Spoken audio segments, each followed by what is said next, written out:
welcome to another episode of Daddy Issues. I'm your host for today, Craig Jakes. Don Tretler is not able to make it today. He'll be back next week, but instead I have a guest, Chris Chalou. Hey. And while he's not a father himself, he is helping raise two children with his girlfriend, and I'm raising two kids with my girlfriend, so I thought we could talk about step parenting, and that's going to have some different issues than being the actual parent. So I figured that's what today's episode would be about. So how long have you known Tatum and her children, would you say? Tatum and her children, it was about 3.5 years. I'd lived a couple other places in the area. We got to talking and hanging out, and it kind of went from there. We'd been dating for 3 years about. All right. Now, you're a young guy without any spawn. So, what was it like to jump into, once you moved in, dealing with okay, now it was really girls. awkward because you're not their father, and you got to earn their respect. Because I've been on the other side of it. I have a very broken family tree. I mean, you can't discipline them. They did not for a long time. You're not even thinking about that. They're not your kids. You don't necessarily know how to be a parent just yet to them. Everyone comes with their own rules. You have to get their respect, the mother's respect, because it's her kids. And absolutely.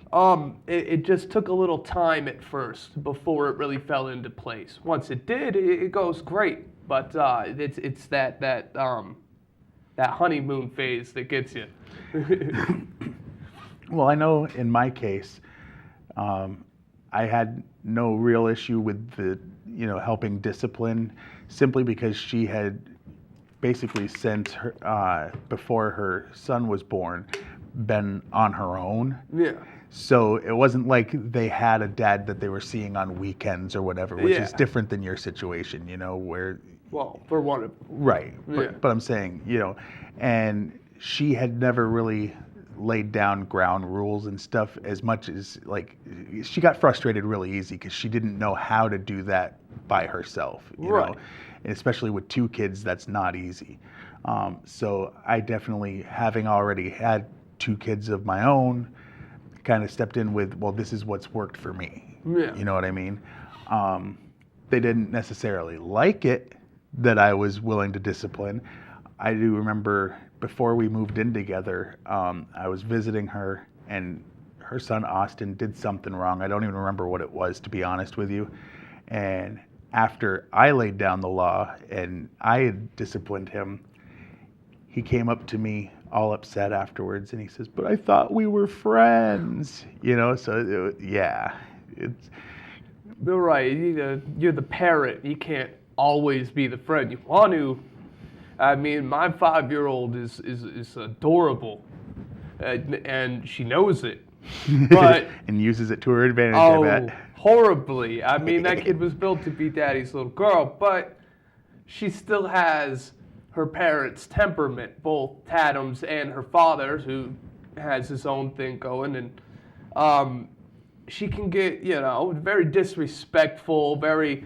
Knowing what she's doing, but doing it anyways, And I grew up in a home where, and spanking your child was acceptable to the point where it went a little too far sometimes. And I didn't want that for my kids. I want my kids to know that they're doing something wrong and why they're doing it. Because that's the thing I was never explained growing up. Well, why is this so bad?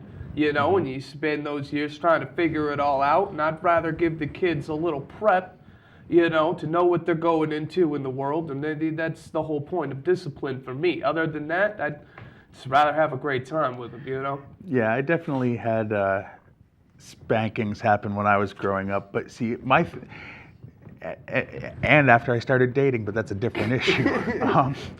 But anyway, Freudian issues. well, whatever.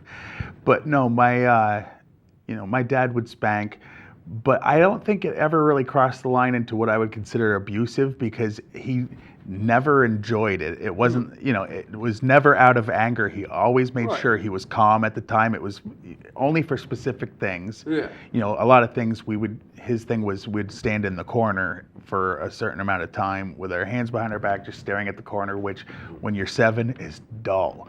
So I'd be like, no, just whoop my butt. Like that'd be, get it over with. Like then I could go out and play. Like, and that's why he would choose me standing in the corner, or basically they call it timeout now, but it's basically the same thing. And that was something, for example, that Jen's kids wouldn't listen to her because there was 2 of them. So if she would tell them to stand in the corner, back when she was just a single mom, the other one would start doing something that she'd have to address, and then the one that was in the corner would bounce. You know what I mean?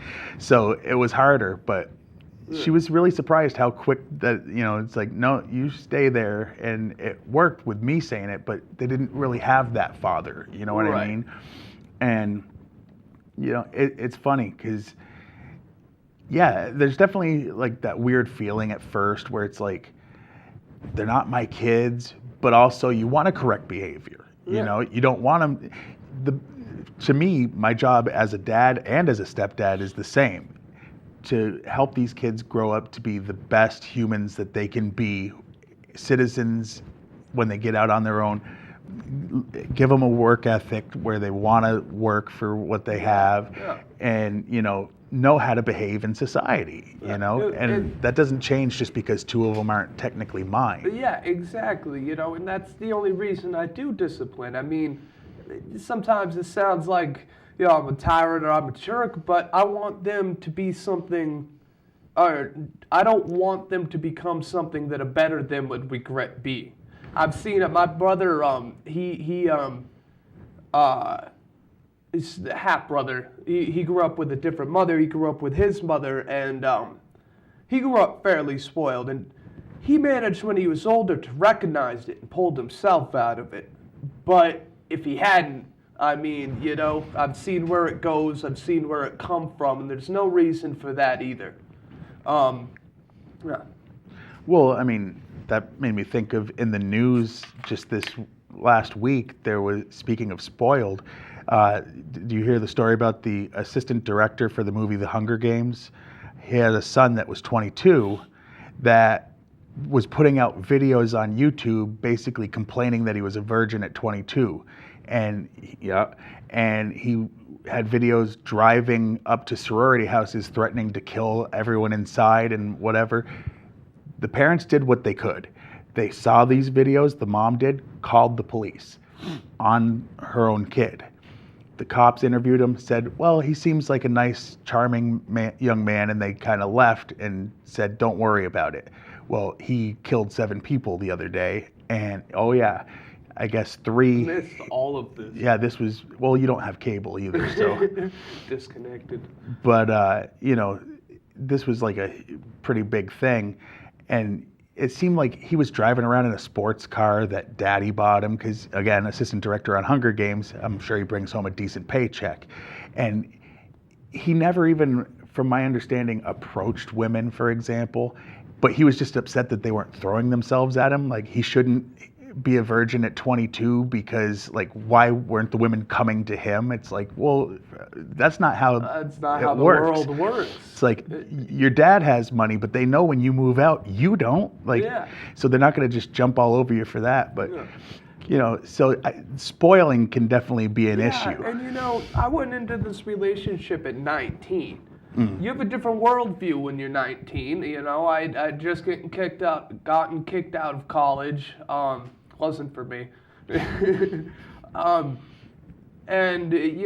was working on a job and finding a place to live. Well, at the same time, taking the years I didn't have because I grew up in foster care and in UV and had that stupid phase in my childhood that prevent me from getting a lot of the partying and the fun out.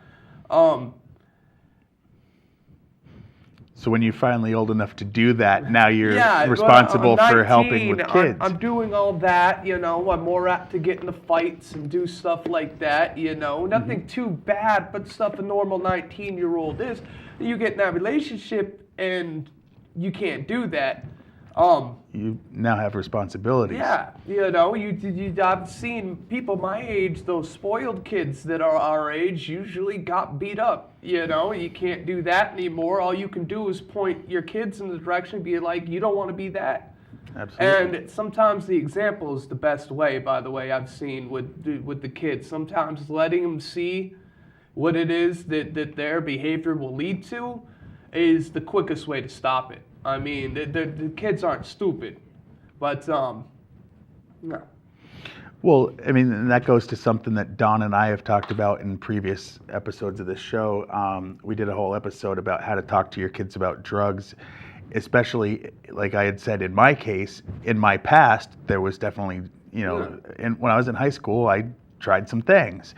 And of course, he gave me crap for being willing to admit that on TV. But my thing is, I just decided I would just address it straight out with the kids. Like, I know what I'm talking about. This is why I don't want you to do it. You see what I'm saying?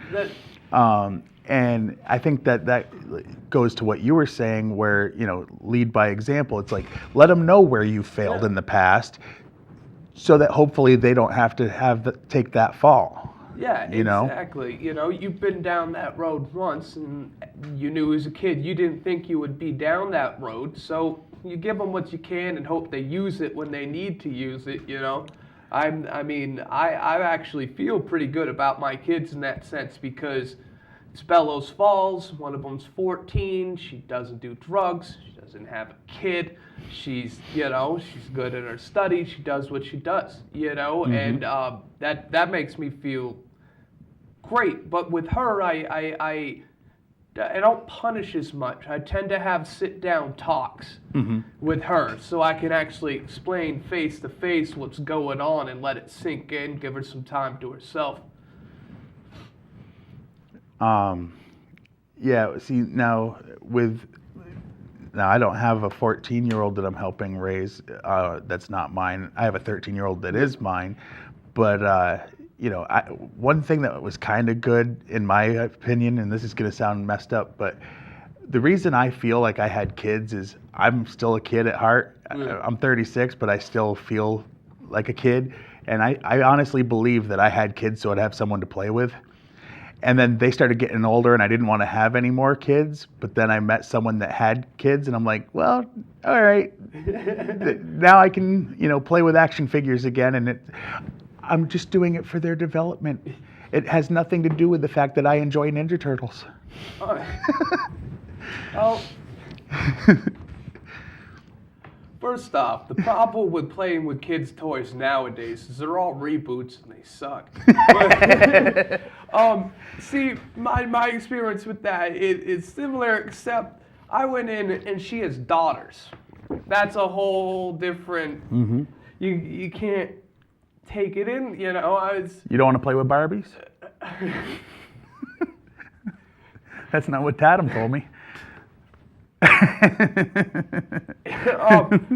But I mean, I guess there are other perks. Like my youngest, when she goes to school in the morning, I'm up.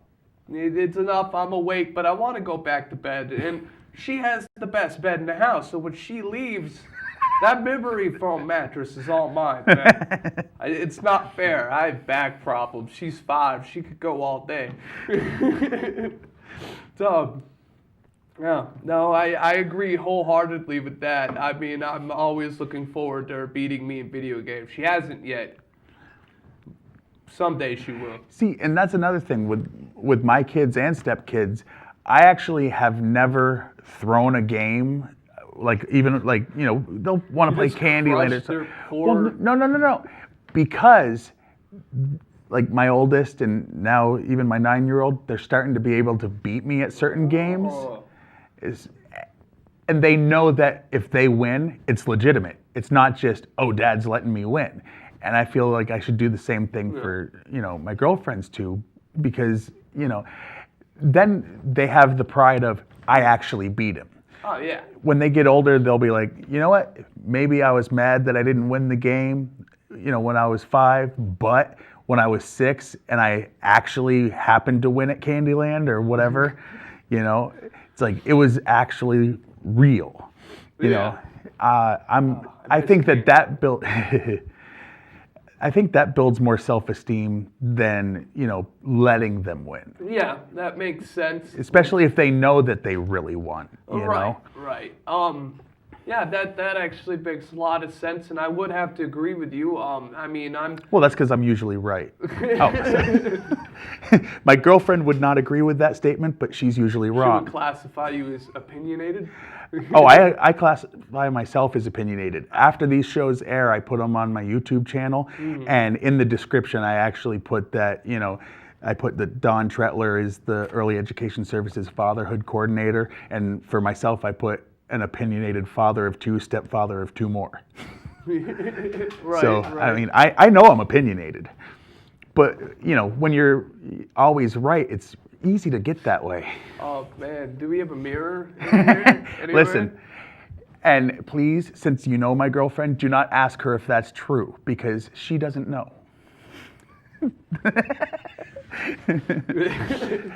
But and that's the other thing too.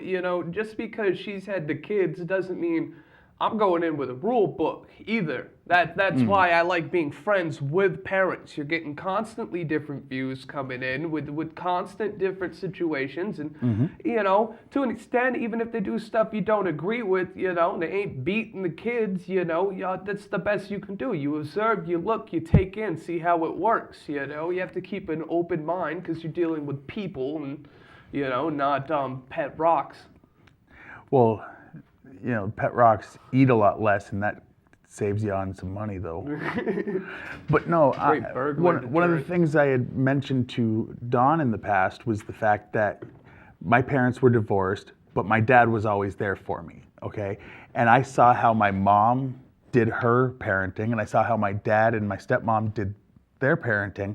And as I had kids of my own, I started picking and choosing, well, I think my mom did this right, I think my dad did this right, and then I kind of mash it up to, have my parenting style. But yeah, hearing from other parents, I mean, there's that parenting meeting that your girlfriend goes to now. I would go to, but it's at 8 in the morning. Well, but at Parks Place, which we've mentioned on the show, and any parents out there that, would like to sit down from 8 till 9 on Thursdays at Parks Place, we come up with things for the kids to do in the area. We talk about, different issues that may have come up with our kids, with the schools or whatever. There's usually coffee. We'd love to have anyone stop by that's interested, You got a commercial for that? Just run an ad? Well, no, but I like to throw it out there. Yeah. I know Don has some fatherhood meetings. I unfortunately don't have his exact information, or I'd give that out too. You know. But while I'm giving out information, I'm also going to let you know about our email address. Anyone that has any topics that you would like us to discuss on the show, Don will be back next week, so we can discuss whatever topics you want. It's wegotdaddyissues@yahoo.com, and if you have any questions, any comments, would love to read your emails on the air and discuss whatever situation that you're dealing with, and maybe we could give you some advice that would help. But anyway. Well, I might have to start getting up and going to them at this point. I mean, I'd look like it'd be nice to have more guys there. Well, plus I can offer a unique perspective because you explained your parent situation. Mine was a little more white trash than that. My mother, dated my father for however long, had 2 kids, then they broke up, and my father dated Christine. They had my little sister, Cassandra. And then when they broke up, Christine and my mom started dating for about 9 years of my childhood. Yes.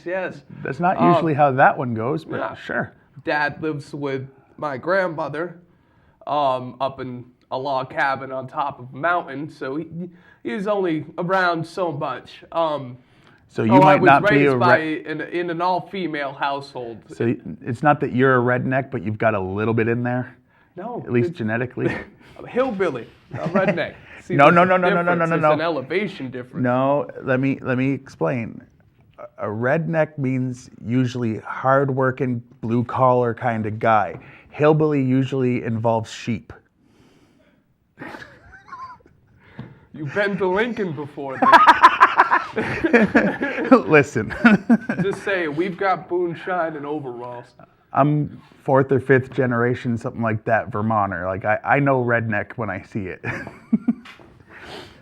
But anyway, So I mean, I have a weird perspective because, of course, and then later, I was a fairly unruly child, and I ended up in foster care for 4 years, and that's a whole nother story because I had 3 families while I was in foster care, and one was only a week. Very nice people out in New Haven. The second one was for a lot longer, but it was a bad place. They didn't treat the kids very well. And then the third place, back, and it was a homosexual couple. Back on that, hilarious. One is definitely the mother. It's where I met Dawn, actually. And they were fantastic. I love them to death. I still talk to them.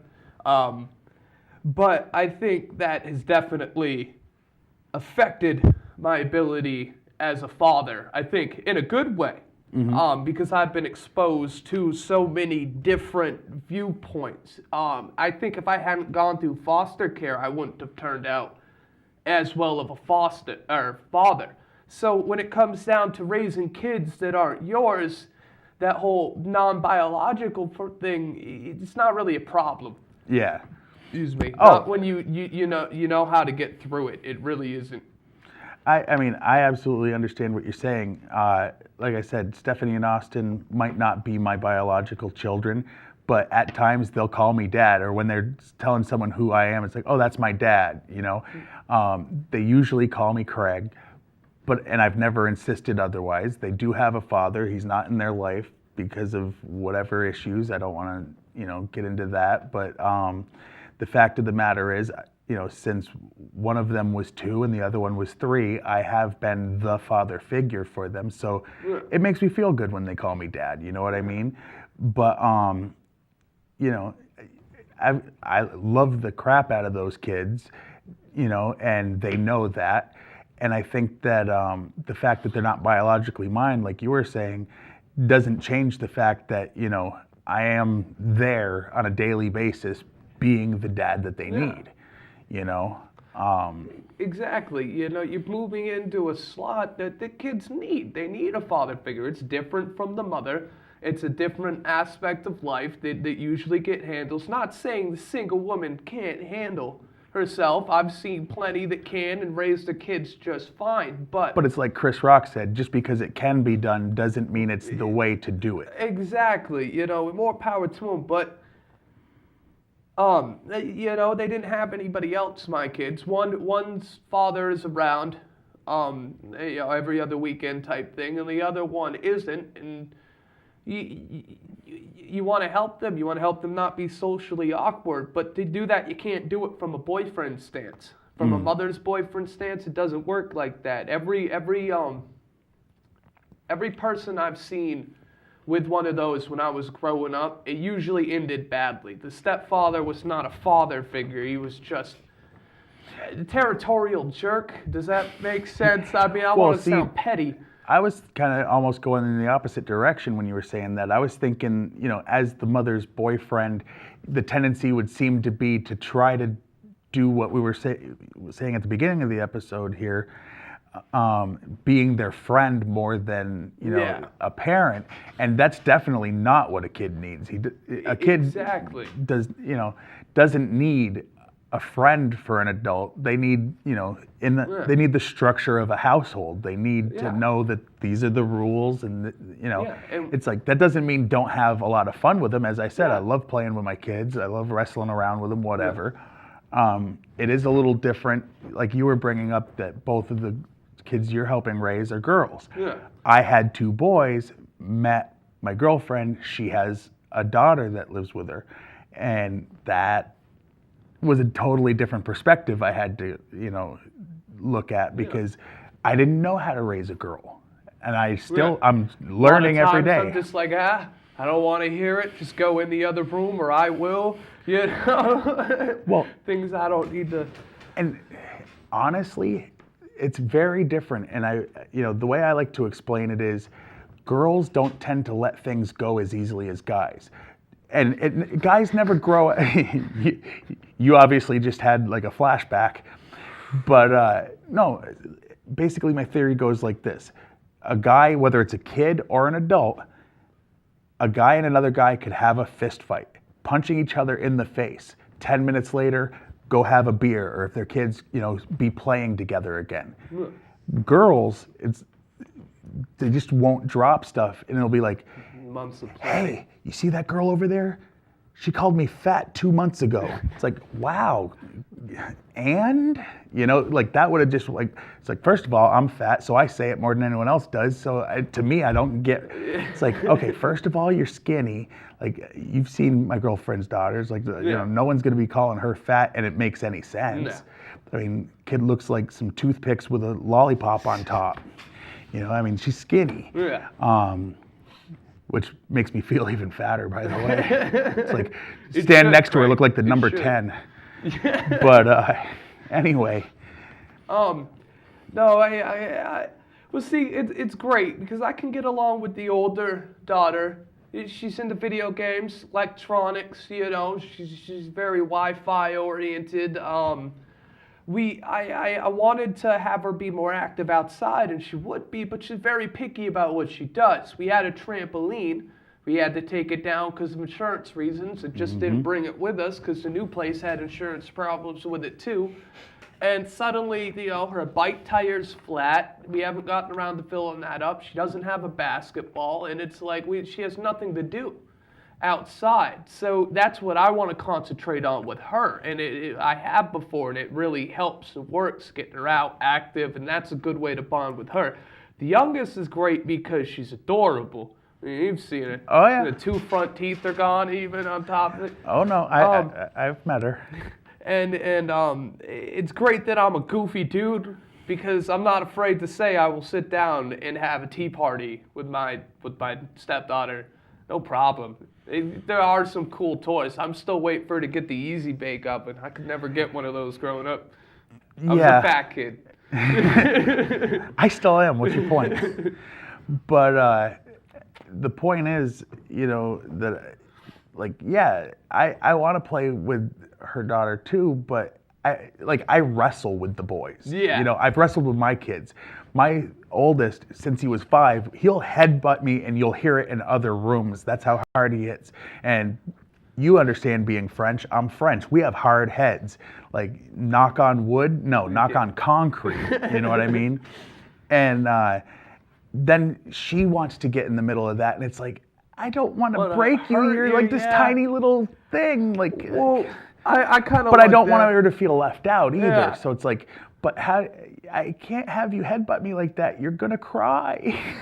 Like, you'll hit me and hurt yourself. Yeah. Well, I kind of lucked out. Both the kids are pretty rugged. I don't wrestle around with them too much, but if ever came down to it, I don't have to worry about hurting them. I usually do, noogies and the 5-year-old I toss around and just flip over the shoulder, round down. It's good fun for her.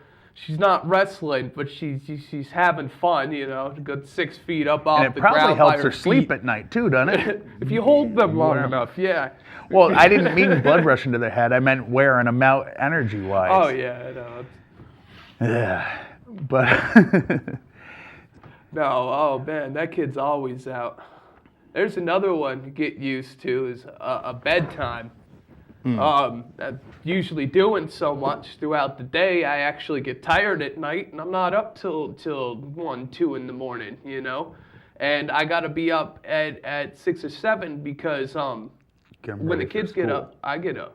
Yeah. They go to school. I may not be in school anymore, but They still have to go, you Yeah. know. And she's used to getting them ready, so she gets them ready. But I'm up. I'm not definitely not going back to sleep. So I can't run on 4 hours of sleep. I just can't do it. I've tried it before. If I'm not drinking, I can't do it. So, and I'm not drinking very much these days. I've got kids. But so you get that bedtime in there. 11, 12, a little depressing. Well, see, with me, I set it up.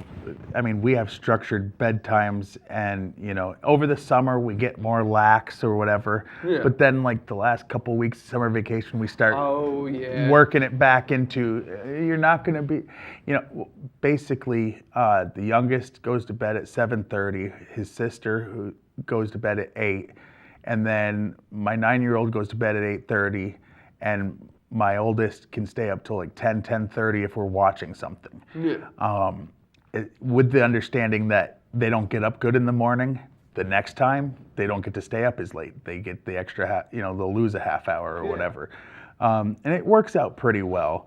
I guess at their mom's house, my boys don't have as much structure when it comes to bedtime, and there's times that they're up past midnight on school nights, and that drives me up the wall. It's like I know. a 9-year-old should not be up after midnight on a school night, but and you growing up, you're on the opposite side of that. You're the one that wants to stay up all the time. You don't lend a lot of credence to any kind of anything to it. You don't understand why you can't just stay up.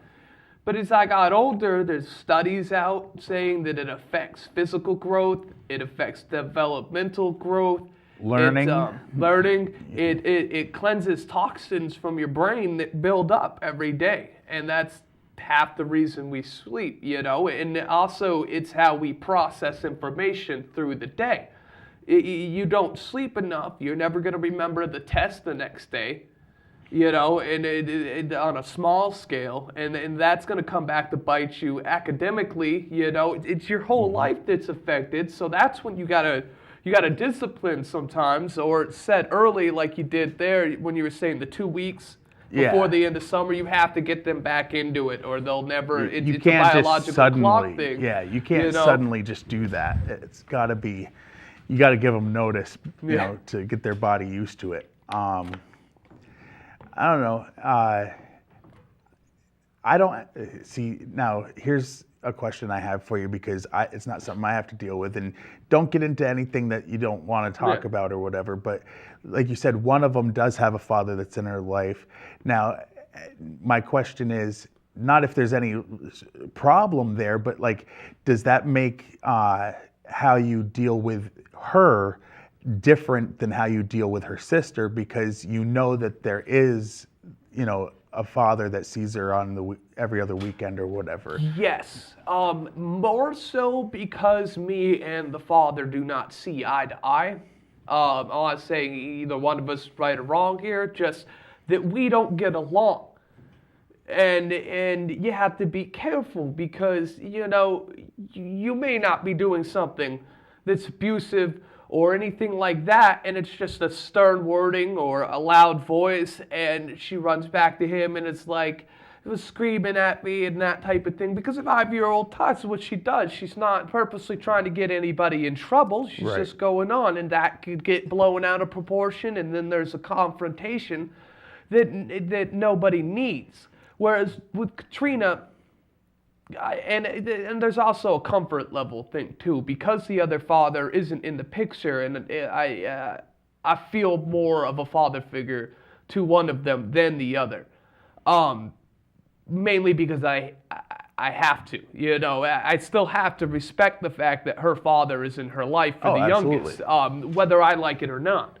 That's just how it is. He's there, and we have to build a life around that. Like, me, the woman, and the kids, we want to move out of town because we really just don't like it here. We don't think it's good for the kids.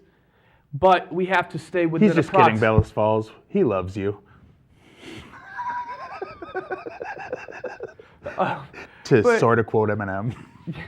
Sorry. We have to stay in proximity, to him. Even if we got far enough away and had it all set up, the courts could still tell us we couldn't move.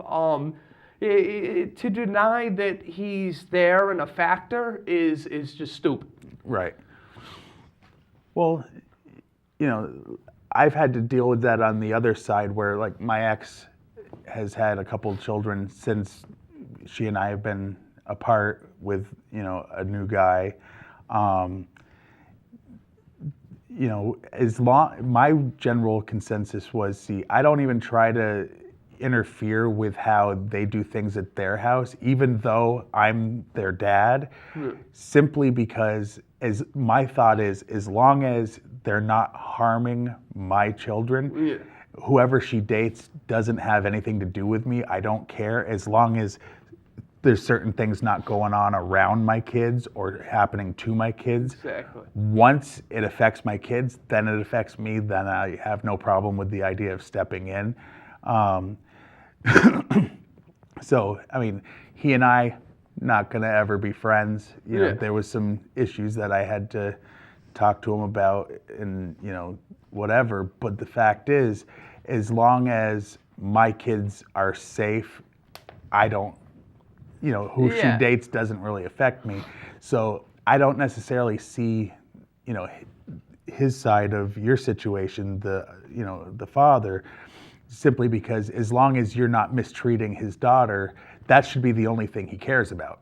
Well, even though that we don't get along, he has, he is reasonable most of the time. So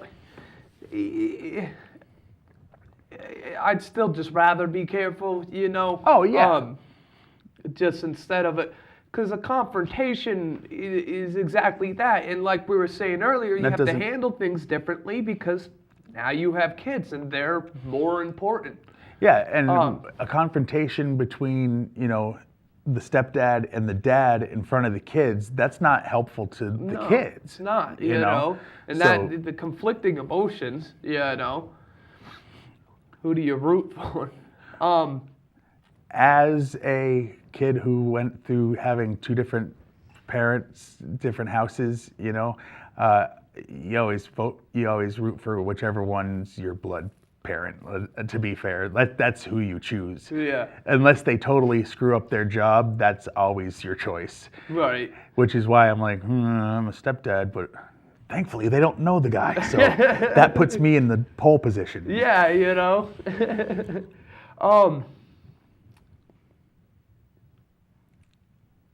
You lost a thought. I lost the thought. It was there, and then it was gone. Yeah, pretty much. It's okay. We don't mind dead air. It's really entertaining for people to see you just think. Well, what about the rest of your family or Jen's family? How do they impact? Because I can definitely talk about that. Not a problem. Well, see, with me, my mom has treated Jen and her kids like family right from the minute they met, period. She has an older daughter that lives with her parents. She came to visit us near Christmas, the first Christmas we were together. My mom met her for the first time, made sure to bring a present for her for Christmas, not even having met her at that point. My family is very inclusive. On my dad's side, same thing. My brother has two boys. I had two boys. My stepmother was kind of bumming on the fact that we both said we were done having kids, and that meant no granddaughters. It's like she loves her grandsons. She loves them dearly. But there's, when you're a grandma, you want to buy pretty dresses for somebody. And, I would have frowned on that for Jason. So, but now there's a granddaughter in there. And they don't say, oh, it's a step, this and that. Like my stepmother, her family, when I was growing up, they didn't treat me any different come Christmas or birthdays. They were all, you know what I mean? It's like, so my family's always been really good about stuff like that from when I was a kid to now. They love to include Stephanie and Austin and stuff just as much as Jason and Joey, because that's just the people that I happen to come from. Yeah. So, I mean, I don't know what how it is for you, because like you said, Well, you my had family, I lucked out. We've always taken people in, last name is not necessarily a barrier to the family, If we like you, you're part of the family. And my mother was ecstatic that she could have grandchildren without actually having grandchildren because then she would feel old. She still tells everyone she's 21 and has an expired ID for when she was 21 to show people to prove it. but since you're over 21, that's kind of rough for anyone to buy it, huh? Yeah. And she's does she also still balding. look- That doesn't help. She's very sensitive. Says the about guy it. who's shining on the camera. Hey, this was on purpose. She's just got like a patch. Like that. You got the widow's peaks going. I see where Hey, there's- that's a receding hairline. I'm not balding. I have the same issue. Notice, like I tell Don, I wear a hat. But on the other hand, her family, for the most part, I know Adams- some of the situations, so since it is going to be on air, just careful, because I know we've had trouble with. I mean, not the whole family. I'm not saying Right. that. The people we've had trouble with know Certain who they ones. are, and if they have a problem, well, they had a problem before, so nothing's really changed. So that's been rocky, and I think it's really helped that my family has been so accepting. Both my moms have been more than cordial to her. They've taken the kids out. They're always planning something. My mom took us up to the Addison County Humane Society when we were up there last, because they're way far up north, and just because Ashlyn loves animals, it's little stuff like that I think really helps the transition between girlfriend to family, because there's always that nervous phase. I mean, it definitely is if you're a boyfriend, I don't know about the girlfriend, but they made it very easy. Well, and like I said, my family, very accepting. Her family seems to be too. Her oldest daughter, who lives with her parents, feels a little weird getting to know me that well. Doesn't like the fact that I tend to cuss a little too much. She doesn't really want to hear it. That's definitely an issue I should be working on. But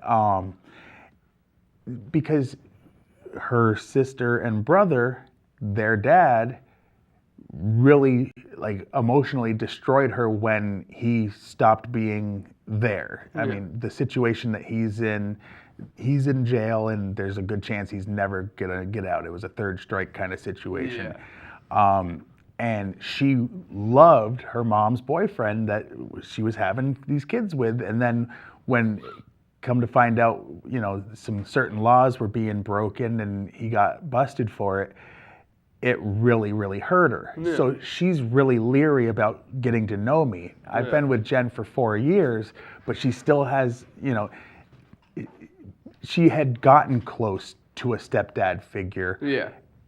And it ended up hurting her in the long run because, this guy that she cared about turned out to be, a criminal on the side. Yeah. And emotionally, it just really messed her up because of her age at the time. Yeah. So she's really guarded about getting to know me. All right. And see, that's where I have to be careful.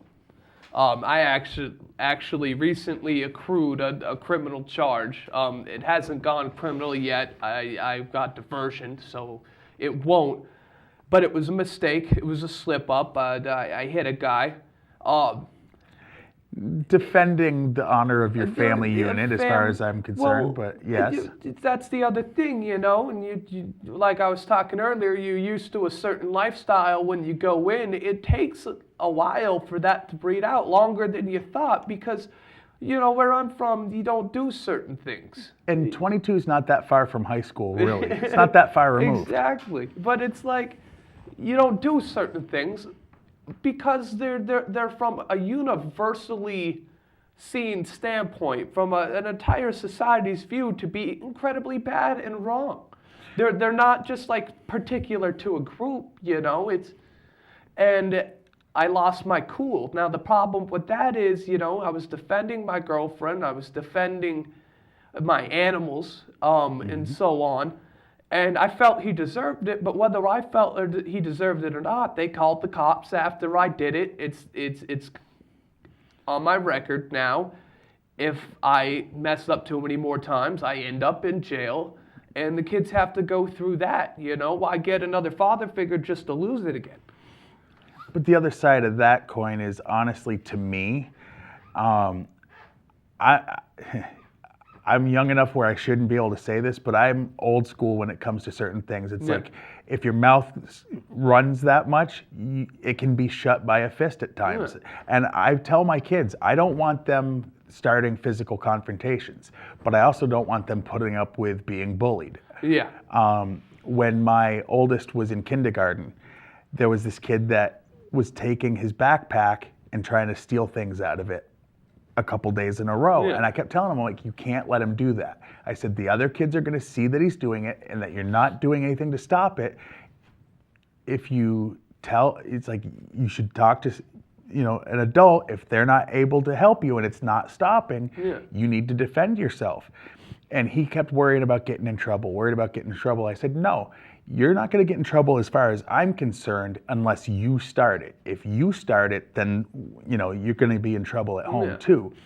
Well, all of a sudden by that Friday, he comes flying off the bus, runs by his mother and I, because we were together at the time, runs up to this kid's mom, and this kid's running after him going, you don't have to say anything, holding his nose.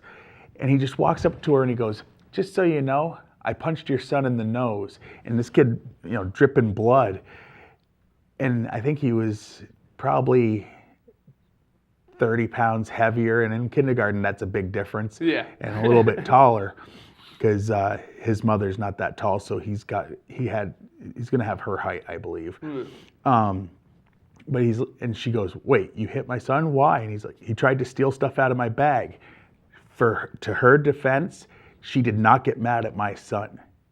I respect the fact that she turned to her son and said, you were trying to steal stuff from his bag? No. Grabbed him by the ear and was like, you follow me. And I know he got in trouble when he got home. But that's how I would be if it was my kid coming to me. If someone said your son was stealing from me, he's going to have to answer to me too. And that's exactly how I was raised. That's the one thing, I obviously went into foster care. I wasn't a perfect child, but I could have been a lot worse. And what kept me in line was I would have gone home and got a whooping, And with the fighting and the teaching the kids to fight, I actually wholeheartedly agree with you, because and it sounds like some caveman, uninformed, senseless thing, but I've seen the other side of it. The schools don't do much. They can't do much, and there's no reason a person shouldn't be able to defend themselves. They're not sitting there breaking the kid's bones or killing him. He'll heal. And if he was doing something that promoted it in the first place, what are you going to do when someone comes at you and you don't know how to fight? I'd rather my kids know how to fight. They can defend themselves, Not even that long ago, now that he's 13, he's no longer in kindergarten. My son, he got in a fight in school, and he got in trouble because this kid, after class, threw a punch. And when he throws this punch, my son had been taking karate lessons, and apparently he picked up on it real quick, because his reaction was to basically go Matrix on this kid, and went shoo, as the fist went flying by his head, turns to the side and side kicks him into the lockers. Now, the school actually said this. He's only getting in school suspension for a day because it was self-defense. When I went to school, they wouldn't have taken that into consideration. Yeah. They didn't just wouldn't. for us I was either. very surprised when I heard that. I was glad to hear that because to me, that's the right way to look at it. The other kid started the fight. Yeah. He was just It's like he just defending started it with the himself. wrong kid. And they're like, run and get a teacher. Well, they don't always let you run. See, And then when the teacher's not around, what happens? That Yeah, kid's gonna punk you real quick because you're a snitch. yeah. And once again, that sounds horrible, but that's how it is. You can't sit at public school You and can't not think convince that's a how it's teacher gonna of go. that, though. You can't convince a teacher of that. Well, I was actually given the sign that we've only got a couple minutes left. Okay. So I'm going to just say I think that this was a decent conversation. I think, you brought a perspective that, Don wouldn't necessarily have had because he doesn't have a step kid or whatever. Yeah. So I like the idea of, talking about some of those issues. Again, our email address, if you have any questions, comments, is wegotdaddyissues@yahoo.com. And would love to, again, read your email on the air. I'm glad that we got to sit down and have this conversation. And this has been my guest. If you'd like to say goodbye to the people. Peace. And Nixon. well, you were supposed to say your name. You see, I was like, "This is my guest, Chris Shalhoub. There we go. And I've been your host, Craig Jakes. Don should be back next week, but until then, wait till your father gets home.